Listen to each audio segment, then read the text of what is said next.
તંત્રને બતાવ્યું છે કે ભૈયા પણ આ તંત્ર એટલી જાડી ચામડીનો છે, ઘોર નિંદ્રામાં પડી ગયું છે।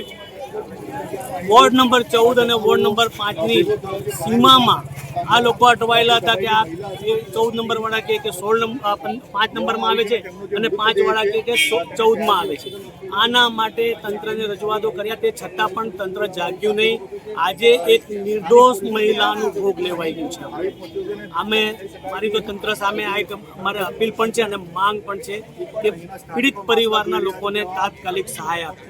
સિટી વિસ્તાર જ્યાં ભદ્ર કચેરી અને પોલીસ ડિપાર્ટમેન્ટની સાથે આરએનબી ડિપાર્ટમેન્ટની આ જગ્યા છે, જેમાં આ જગ્યા ઉપર એક દિવાલ ઘસડી પડી છે ને કમનસીબ ઘટના પણ ઘટી છે।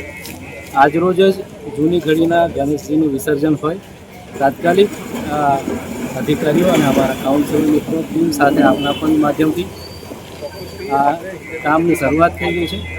ચોક્કસ આ વસ્તુને આને લઈ આગળ વધતા જે પણ જરૂરિયાત છે, રોડ લાઇન પણ છે અને રોડ લાઇનને રોડ મોટો કરવાની પણ અમારી એક પહેલ રહેશે। આ જગ્યા આરએનબી અને પોલીસ ડિપાર્ટમેન્ટની સંયુક્ત રીતે છે અને કોર્પોરેશને જે તે ટાઈમે નિર્ભયતાની નોટિસ પણ આપેલી છે અને આવનાર સમયમાં આ રોડ પહોળો થાય અમારો પ્રયાસ રહેશે।